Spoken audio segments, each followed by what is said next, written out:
right. So first of all, just want to say good morning and welcome again to all media, staff, any elected officials, and community stakeholders. I want to make sure I start this by addressing the families who have lost loved ones during the last few months while those individuals were in the care of the Clarke County Sheriff's Office. Any death is unquestionably a tragedy. And the only number that we strive for is 0 deaths of incarcerated people. There are no words to adequately express the profound sorrow and regret that I and everyone at this agency feel at the collective passings of the following individuals: Torrance Bishop, Shabazz Wingfield, Boise Howard, and Brent Bowling, all while they were in our custody. These are unimaginable tragedies, and my heart breaks for each and every one of you who have any connection to these individuals at all. They were members of our community, and their lives mattered. So I understand this is an incredibly difficult and painful time, and I want to extend my deepest, most sincere condolences. Please know that we grieve with you even as we continue our duties. So I know many of you have questions and you deserve answers. I want to assure you that comprehensive and impartial investigations into the circumstances surrounding each of these deaths will continue. This includes, but is not limited to, a thorough internal review of all of our protocols, procedures, and the care of your loved ones, working closely with the Athens-Clarke County coroner to determine causes of death. And as is our policy, we have asked that the Georgia Bureau of Investigations, the GBI, steps in to helm the investigation as an impartial source or resource. They will review all available information, including our adherence to policy and procedure, as well as best practices. Out of respect for the integrity of these investigations, and to ensure that all the information is accurate and verified, there will be some specific details that we will not be able to speak on at this time. I do promise you that we are committed to finding out exactly what happened. I'd like to shift briefly by bringing in a little scripture. In the beginning was the Word, and the Word was with God, and the Word was God. He was in the beginning with God. All things were made through him, and without him was not anything made that was made. In him was life, and the life was the light of man. The light shines in the darkness, and the darkness has not overcome it. John 1:1-5. So, in light of what appears to be an increase in the number and severity of overdose incidents at our Athens-Clarke County Jail, I would like to take time to directly address the following. I call it the looming shadow in our cells. That's CELLS. Confronting fentanyl overdose in jails. Friends, colleagues, concerned citizens, and of course, again, members of the media. Today I want to talk about a tragedy that is playing out far too often in places designed for security and rehabilitation. Fentanyl overdoses within our correctional institutions. This isn't just a distant story on the news. It's a stark painful reality that touches our communities, our families, and the very incarcerated people that we house here.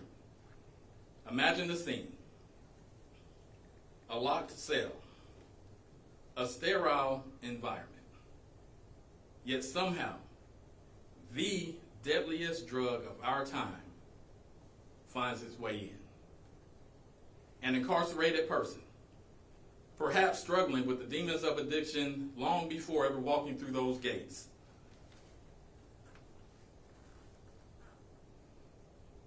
succumbs to an overdose.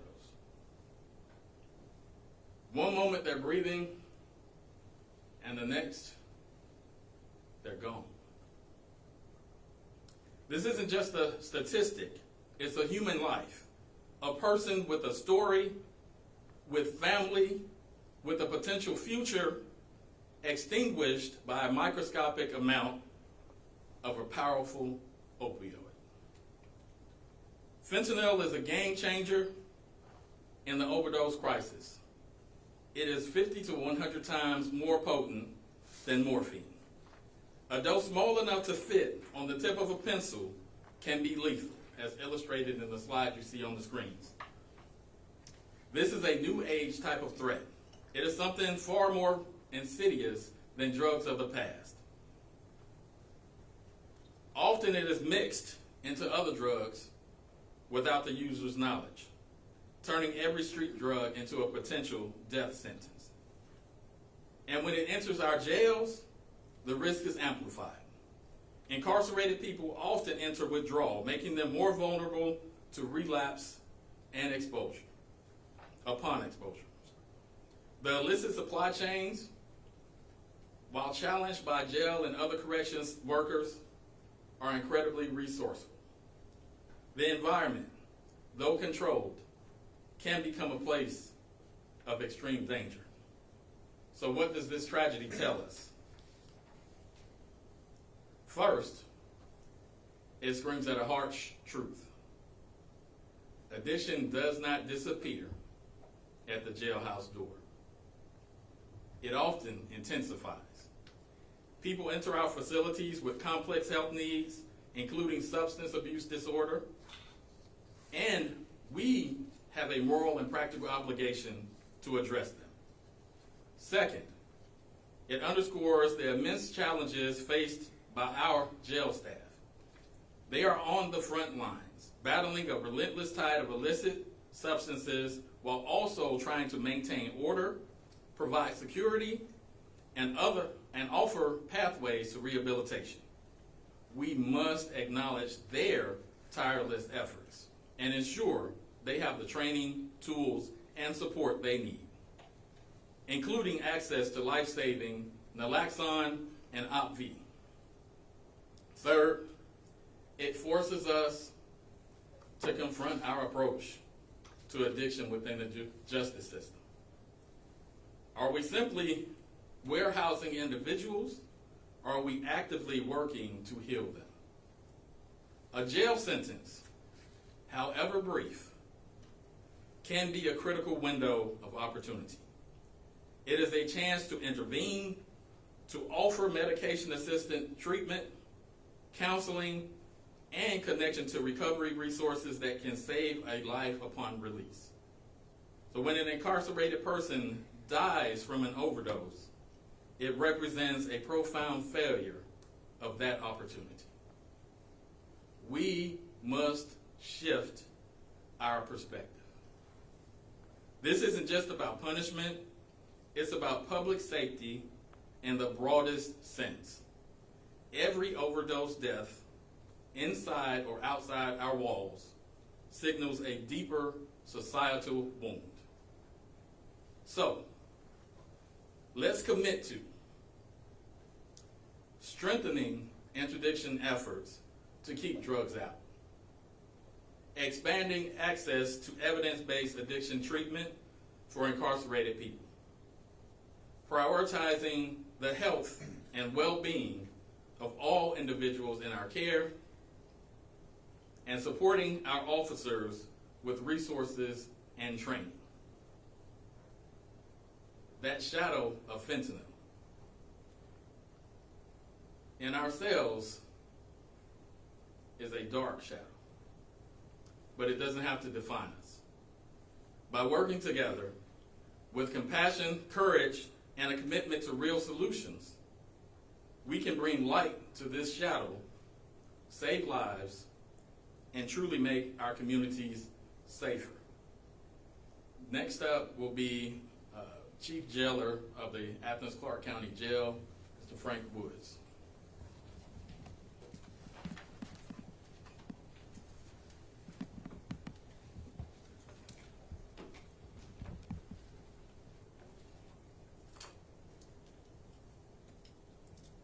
Good morning, everyone, and thank you for coming out, giving us an opportunity to speak. As the Sheriff said, my name is Frank Woods, the Chief Deputy Jail Operations here at the Clarke County Sheriff's Office.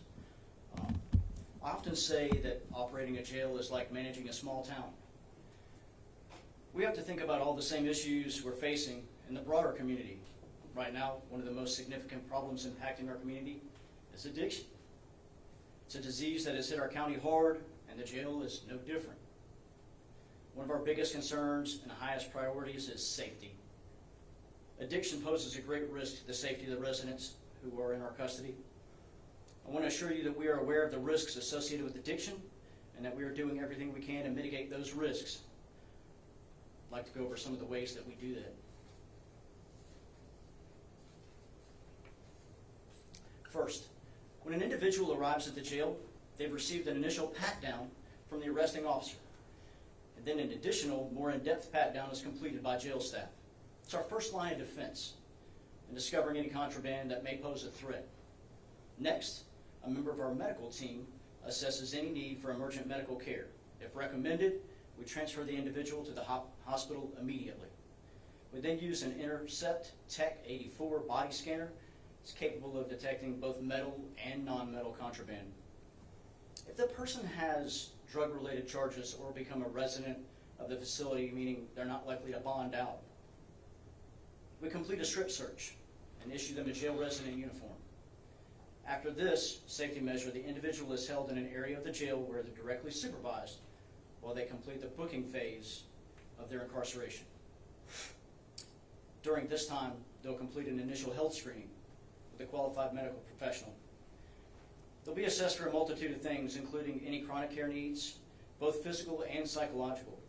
This includes examining any history of substance abuse. They then make recommendations for care, the medical professional. For our residents struggling with addiction, this may include placement on a detox protocol in our medical unit. I think it's important to note at this time that incarcerated residents are asked questions about their medical history. Some individuals have limited access to health care and or are poor historians of their medical history. Others may not trust the process and refuse to disclose drug usage. Also, I think it's important to remember that HIPAA applies to an incarcerated person just the same as it does to a citizen in the community. At that point, we've done everything we can to prevent substances from entering our jail on a person who's coming through the intake process. During the incarceration period, qualified staff develop a plan to continue any ongoing treatment for substance use. This may include MAT, may include classes, counseling. Before they leave our facility, we will work with them to make proper referrals for the continuation of care after discharge. We are aware that most deaths from overdose of persons who are recently incarcerated happen within a month of release. Through our programs and referrals, we create a bridge to care in hopes that there will not be any break in treatment from the time of release. We want to see people in recovery. That being said, I do believe we can do more. We've faced significant staff shortages, which are working tirelessly to overcome. Our camera and control system in the building is antiquated and failing. Additionally, camera coverage is limited. Budget requests for funds to replace this system have been submitted numerous times and will be again this year. When we're fully staffed, we'll be able to increase supervision and observation, which we believe will greatly reduce the likelihood of substance use within our facility. For now, we're going to continue to focus on training our current staff to prevent the flow of contraband throughout the facility. We're going to continue to identify residents in need of medical attention and to and perform life-saving measures such as the deployment of Narcan and CPR. Thank you for your time, and I look forward to your questions. Next up will be Captain Tony Howard, Assistant Jail Administrator.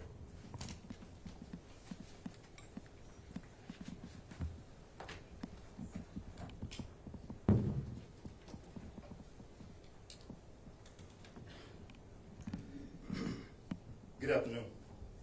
I'm Captain Tony Howard, Assistant Jail Section Commander of the Athens-Clarke County Jail. I want to just take a brief moment to explain how we ensure the safety, the order, and accountability of our facility. I want to talk just a little bit about jail procedure when people come into the door.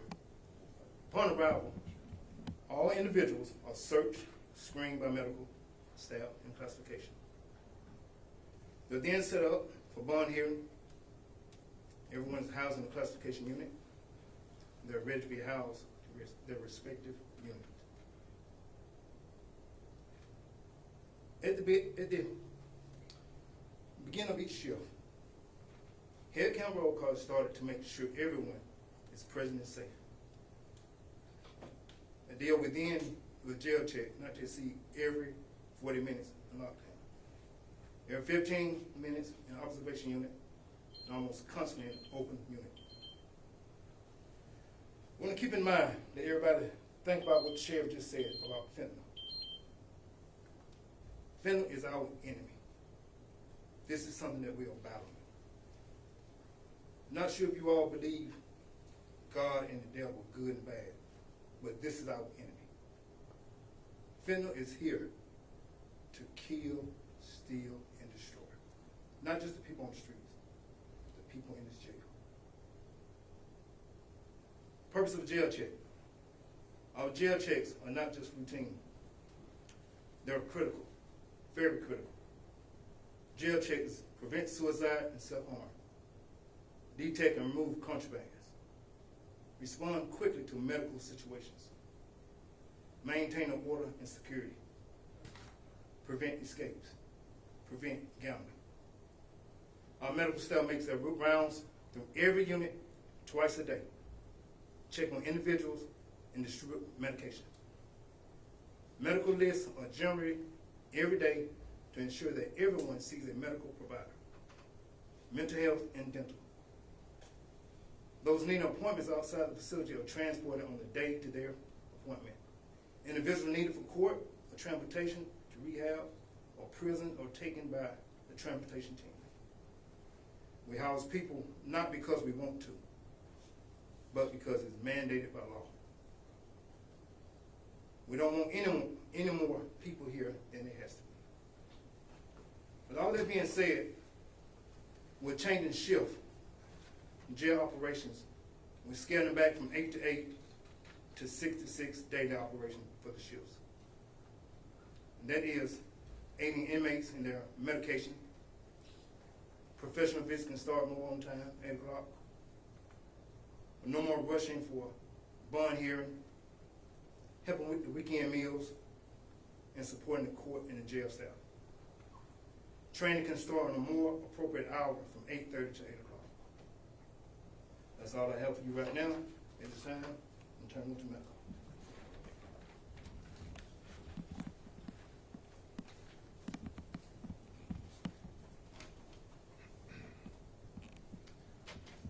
Good morning. My name is Andrew Small, and I'm the Director of Partnership Development for Medico, who is the partner here at Athens-Clarke County Jail to provide medical services. Medico is honored to partner with Sheriff Williams to provide medical care to the inmate patients here at Athens-Clarke County Jail. There is a critical need for effective prevention and treatment of substance use disorder in correctional settings nationwide. Fortunately, the administrative team here at Athens-Clarke recognizes the profound impact substance use disorders have on inmates and the community. By strengthening preventative measures within the jail, the goal is to disrupt the cycle of addiction and incarceration, providing a pathway to recovery and reducing recidivism. Medico uses evidence-based practices to address the high incidence of substance use disorders in the incarcerated population. Key initiatives implemented here at the Athens-Clarke County Jail include a comprehensive screening and assessment upon admission, At intake, all inmates undergo a thorough screening to identify pre-existing and undiagnosed substance use disorders. This process is crucial, as proactively addressing withdrawal signs and symptoms in the initial hours and days of incarceration can be life-saving.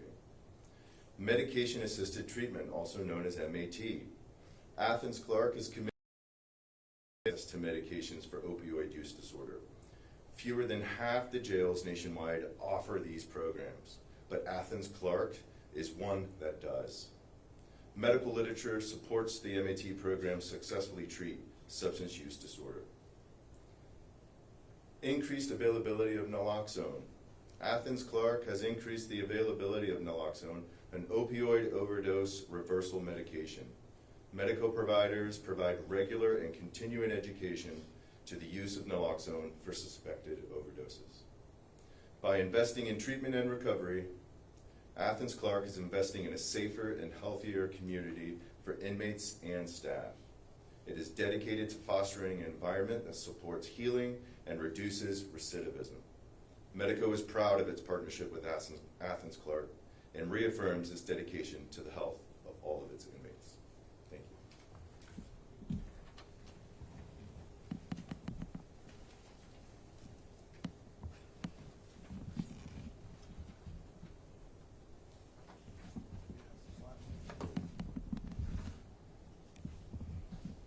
Okay, we have just a few slides that we have prepared that we want to make sure that we hit. Then I'll give another brief statement about some of the things that we have going on here, and then we will open up for questions.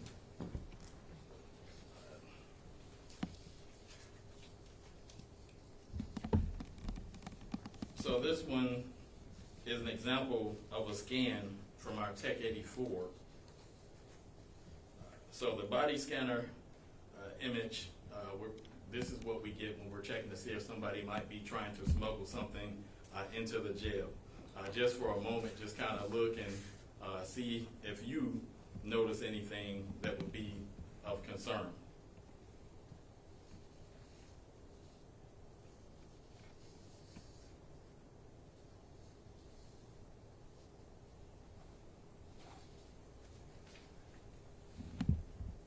So in actuality, the individual that was scanned in this was hiding a significant amount of drugs on their person. It was located, if you can't see it, I'll just kind of describe it. So on the image, where you would see would be a man's penis and testicles. It is actually just pounded out very thin, and it was in that area between the anus and the scrotum. We found that not on this scan, but we found it during a cursory search at that time of that person. So that's just kind of an example of the tools we have and the things that we are looking for and how we actually find them. Next. So this chart here, the detox identification protocols, what it shows is it highlights the collaboration between the Clarke County Sheriff's Office and our medical company, Medico. By working together, we are able to identify patients who need to be placed on detox protocols early in their stay.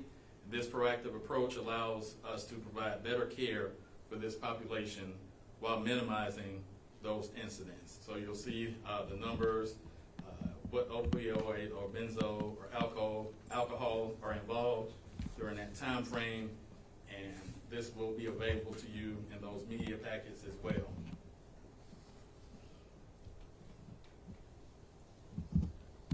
One other thing we wanted to highlight is a report and statistics that we got from the county coroner's office of deaths related to overdoses in the year 2024. He is still currently working on the statistics for 2025. They are not available yet, but what the chart shows here is that in 2024, the coroner's office reported 46 overdose-related deaths, with 23 of the individuals of those 46 having previously been housed in the Clarke County Jail. This affirms the strong correlation between incarceration and drug addiction, and highlights the widespread presence of substance abuse, use disorders in the criminal justice system. The graph shows the time lapse between their release dates and time of death. Often with all 23 of these, within 12 months of being in the jail, they were deceased. And only one of these are that we were talking about that actually passed away in the jail. The rest of the 22 passed away after they were released. So that, to me, is definitely an eye-popping and shocking number. So it's not all gloom and doom. I want you all to definitely be aware of the many things that we are doing to try to prevent tragedies such as these. Working with other law enforcement to eliminate the sale and trafficking of fentanyl. We do have a member that is on the Regional Drug Task Force. As we increase our staffing, we hope to increase those numbers and have even more support of that task force and getting drugs off of the street and out of our community, and also, of course, preventing it from entering the jail. Adding more training on recognizing signs of drug addiction as well as detection of contraband, educating the public on dangers of drugs, and in particular, fentanyl. One thing that we've already started working is notifications going up in each unit within the jail about the dangers of not just fentanyl, but of actually taking anything. I use this comparison. If anybody's been to the airport, there are signs everywhere. Say, hey, don't let you lose sight of your bags. Don't take anything that doesn't belong to you or from a stranger. Well, we need to have that same similar signage here when it comes to taking items that may have been smuggled in by other people. You don't necessarily know what it is. So we want to educate the public, and we want to educate everyone who comes through this jail facility. Working with the district attorney's office to prosecute instances where contraband is determined to have infiltrated the jail. There have been issues in the past where judges and prosecutors may have shied away from prosecuting incidents that happened in the jail, whether it was an assault on another inmate or jail staff or anybody, because it's kind of seen as, I guess, par for the course when you're in a jail environment. Well, we want to work with the district attorney to make sure that we prosecute these cases so people know there are consequences even though you're already locked up. We want to bolster our addiction recovery and treatment programs for those incarcerated and work towards connecting them with more resources when they return to the outside community. And a continued focus on developing and sharpening life skills, training, and job readiness. One thing, a quick note, when I first took office in 2021, a problem that we had at that time, I don't know if you've heard of this drug called Spice. Many different names, but essentially what it was, people would douse envelopes and mail with harmful chemicals. So it might be Raid bug spray, things of that nature. They let it dry, and then they would mail it to someone in the jail. That person in turn, expecting it, would use, say, an electrical outlet to spark a fire, and they would smoke that piece of mail and get intoxicated as a result. We were able to eliminate that by changing how we do mail. Now mail comes in, it's delivered digitally. It's scanned and delivered to anybody on their tablet so they can actually see it. My phone is acting up here because that's not my phone, that's why. But that's one of the things that we did, and for the last 3 years, the instances of anything like that infiltrating have decreased to an almost non-existent status. Fentanyl is different. As you've seen on that graphic, that small amount, it doesn't take much more than that smuggled in to affect a lot of different people. So some of the things of note that we've done in addition since then, we have many partnerships, not just medical, increasing medical, mental health, and drug addiction treatment options.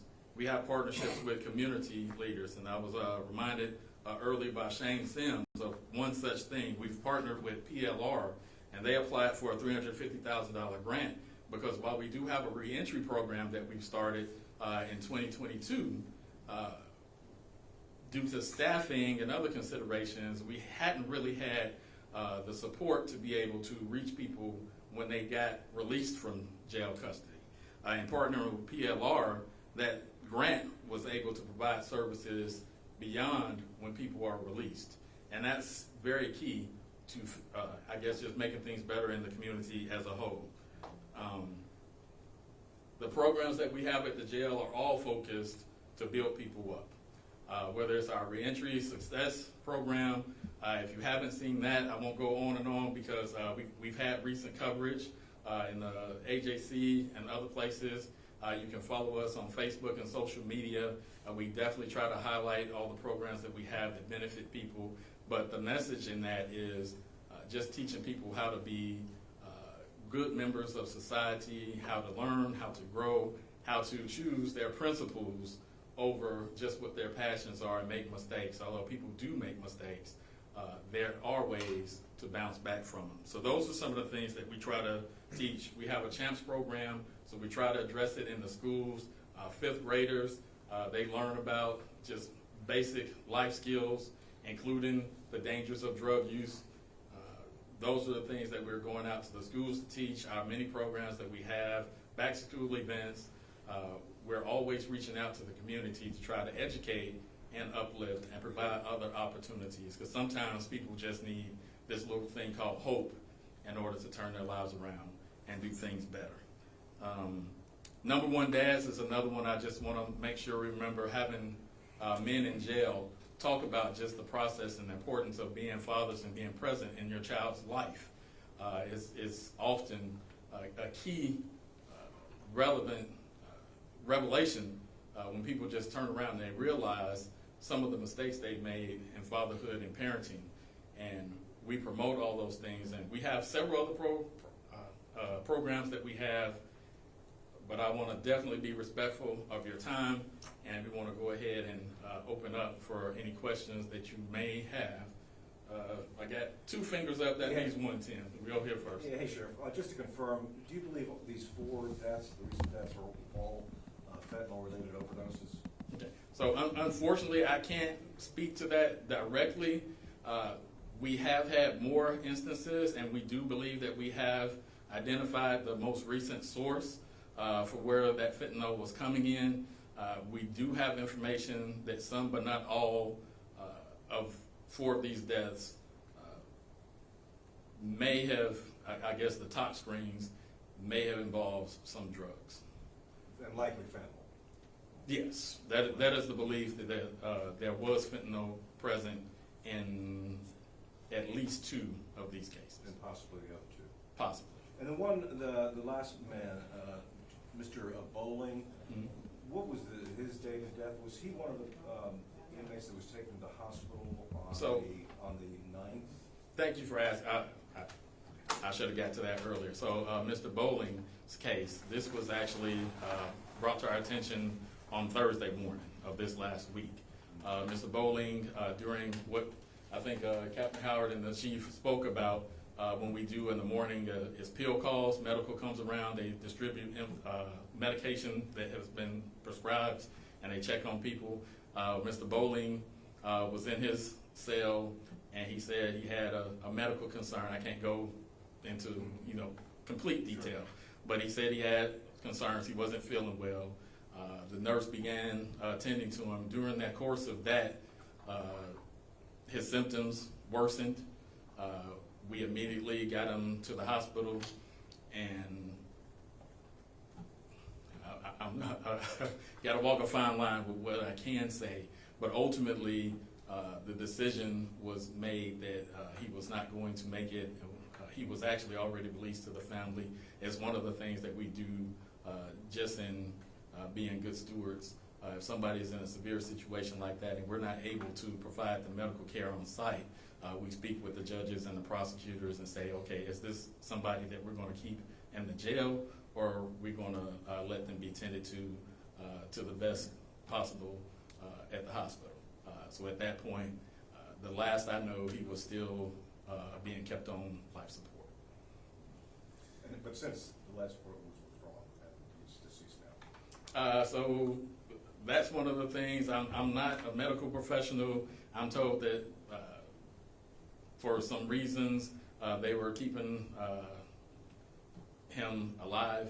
I don't know what the current status is, because now that he has been released from county custody, we can't get the update. So any further information as far as his status would have to come from either the coroner or the hospital, or I'm not sure if GBI is still on site. So at and this working. point, we can only report 3 deaths. Yes. Okay, so it's just 3. This one's in question. This one is in question. Okay.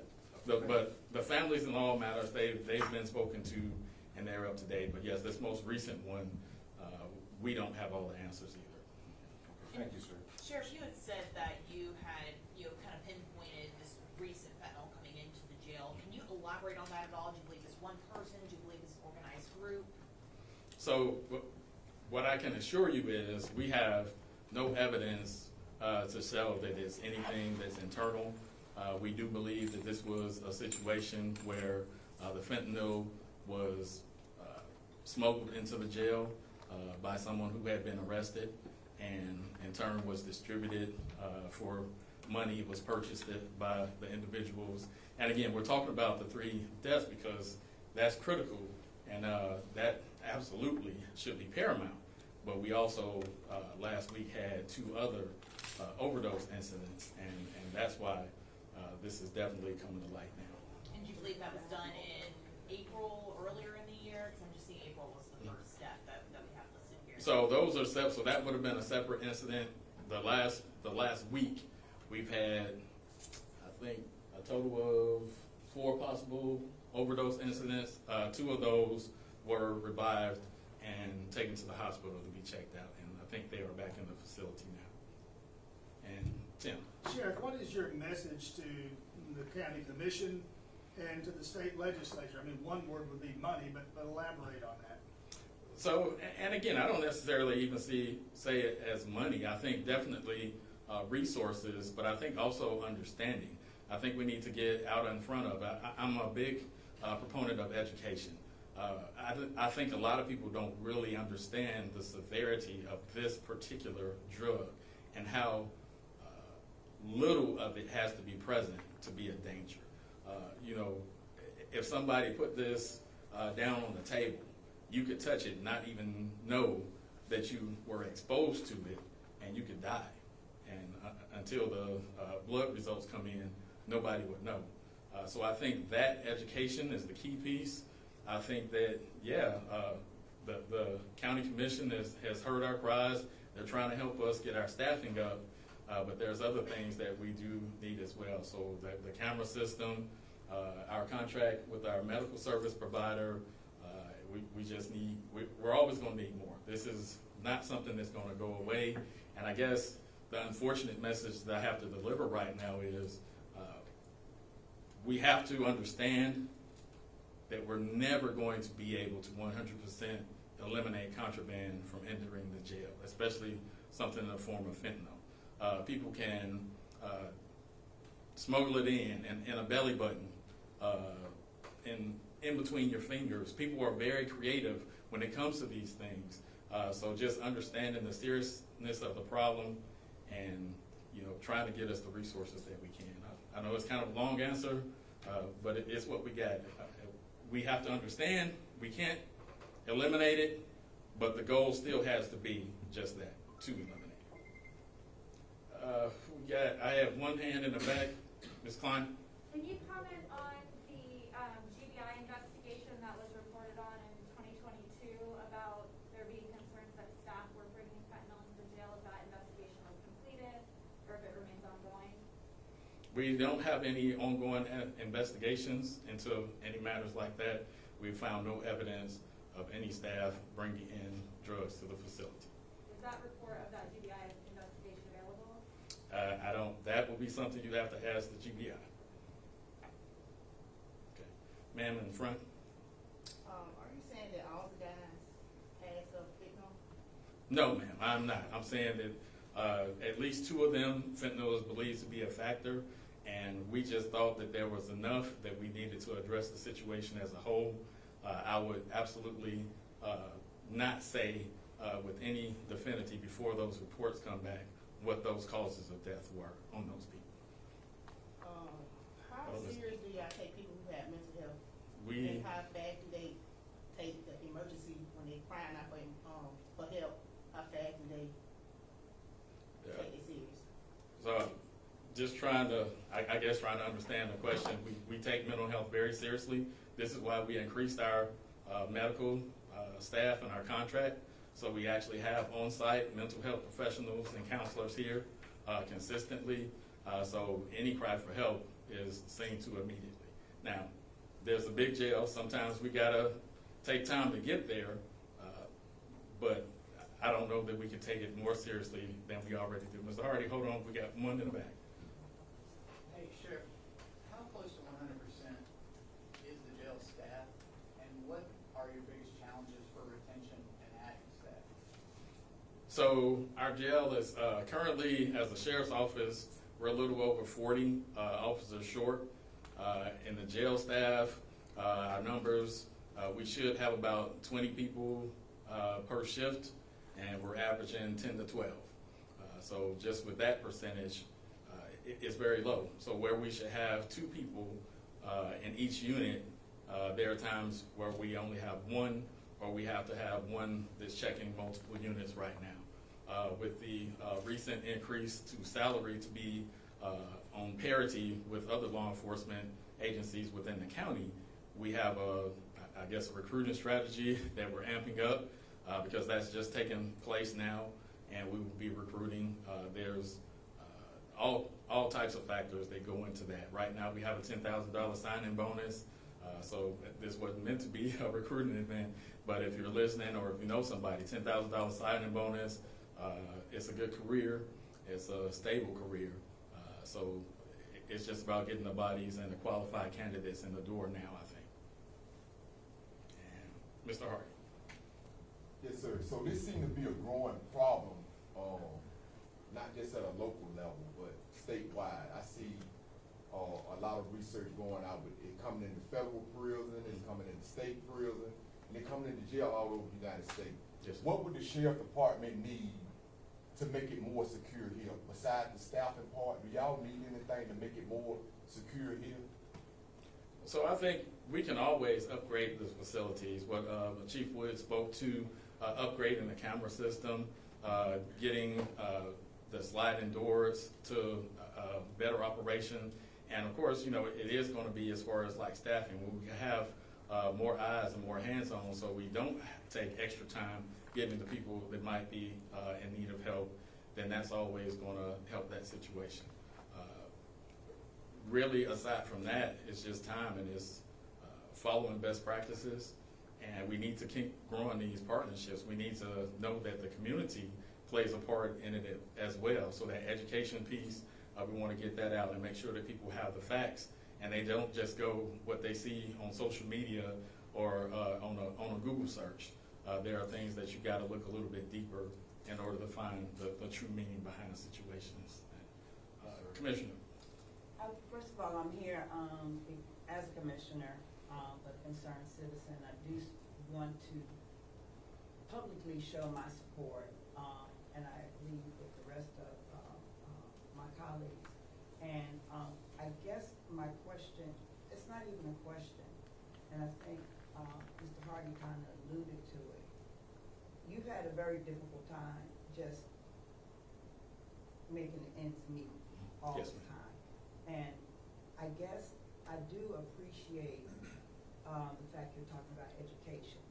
I do think that my colleagues throughout that are elected, they do not have the in-depth understanding of fentanyl and mental illness.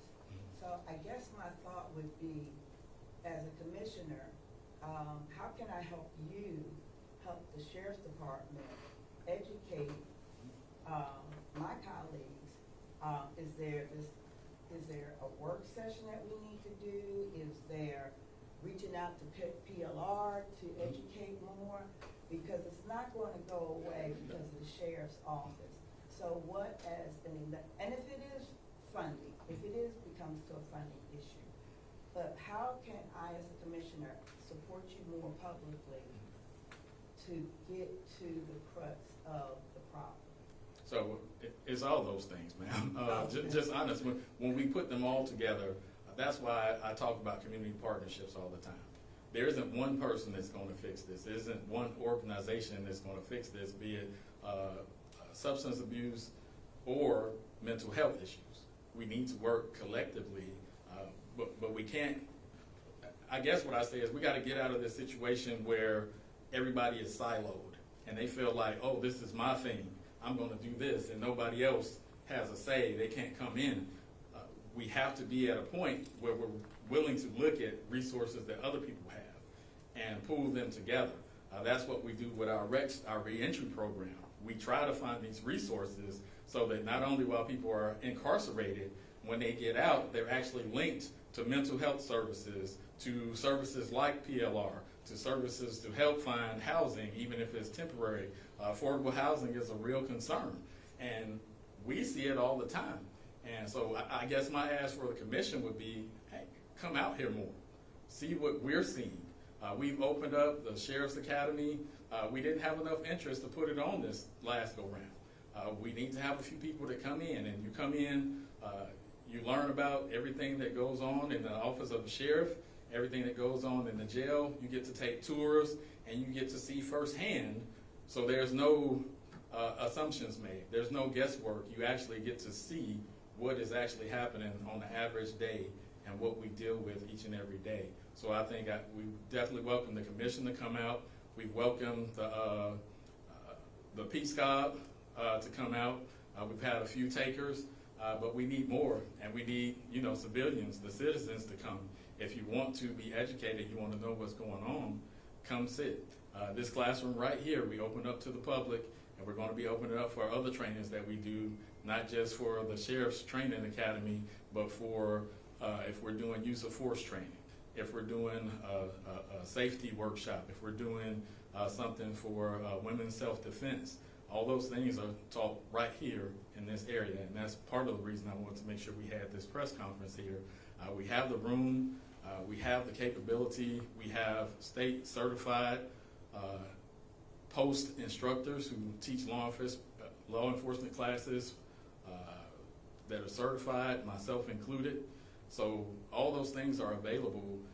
We have resources. I just say reach out to those resources, and if you don't know what they are, our programs unit has a list of resources, and they're always able and willing to direct you to wherever you can be.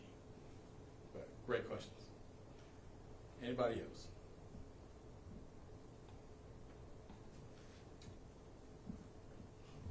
Anybody, anything that we need to get out before we go? You want me to touch on the mental health piece a little bit? I can.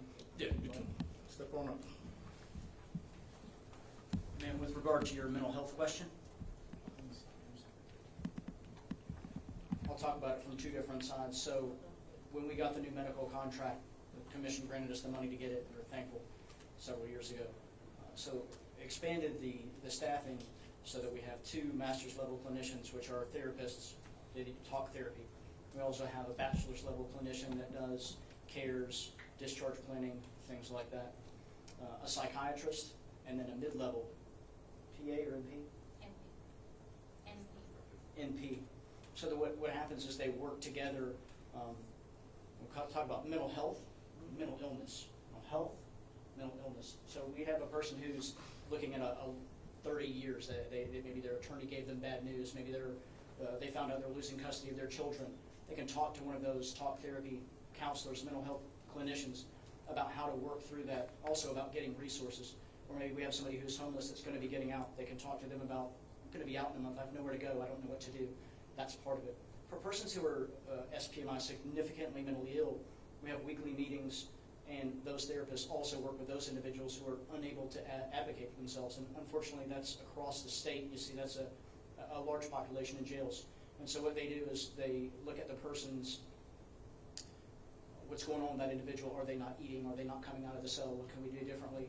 And they meet on a daily and then on a larger scale, a weekly basis with the psychiatrist to adjust medications or refer them if they need medications, and then also put them on the GCAL board to try to get them to the state hospital to get a higher level of care. So if that answered the question. Hey, Ms. Klein? Yeah, so two of the individuals who passed away were, had been ordered to in-person mental health treatment. They were on a waiting list for a state hospital. I know the last person who passed away, it was almost 300 days since they've been ordered to receive inpatient treatment. I know that you don't have any control over the waiting list at the state hospital, but is there any effort to try to offer that treatment in the facility as some jails do in the state to help alleviate that shortage? That's an outstanding and informed question, and I appreciate it. And I can't speak to it from an educated perspective. We meet with our therapists and our team on a weekly basis, and we look at who's on that GCAL board, and the persons who are trained in that area work with the state hospital to try to get the patients with the highest need those beds, and that's absolutely a challenge, and that's one of the challenges that I'm thankful that the commissioner is here, because we do need all of you in the community to help us step that up, because persons who are really should be in the state hospital, the jails are doing everything, and the commission gave us the money to have the resources that we have, but it's not what a hospital has, and it's I don't suspect that it will be. Thank you for your time. And just one other thing, that's a concern that I think I can't speak for all sheriffs, but most of them that I have talked to, that is a concern that we talk to the behavioral health providers about how can we increase those beds. So Commissioner Thornton, that's another thing. At the local level, can we push people at the state level to increase the services and the beds that are available? Because again, I agree, for a lot of people that are suffering with mental health concerns, jail is not the place for them. And sometimes they just end up there because they feel like it's safer than just having them somewhere else. So we definitely want to address that.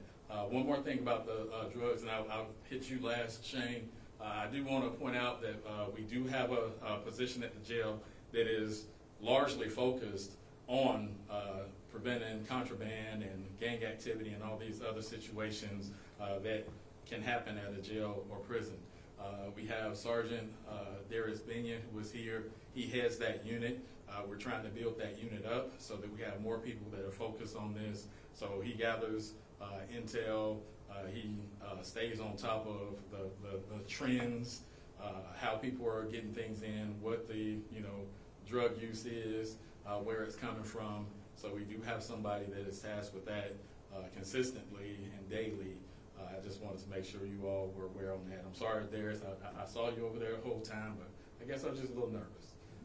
Mr. Sims, last one, and we'll wrap up. To speak to her question, one of the things that I can be in jail about is that it has gone kind of beyond the scope of this responsibility to allow an organization to come in to actually interview residents while they're here for treatment placement. And there are several local organizations here that are actually kind of respite there for individuals that may need a higher level of care. And we do, and I also co-direct one of the organizations, Modern Pathways to Recovery. We are allowed to come into this space to interview the men and the women and to find out if they're a good fit for these programs, so that you can kind of bridge the gap versus saying we're going to wait on the state, or versus saying we're going to let you go and hope that you do the right thing.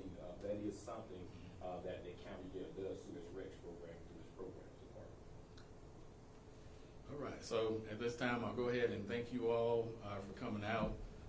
Thank you for listening. Thank you for showing up, and hopefully you got some information that you came from. Always, you can contact myself via the sheriff's webpage, or a lot of people reach out through Facebook. I'm not big on social media, but the message will get to me if we have anything that we need to address that we haven't. I'm absolutely willing and hoping to follow up with that. Thank you all. Hope you enjoy the rest of your days.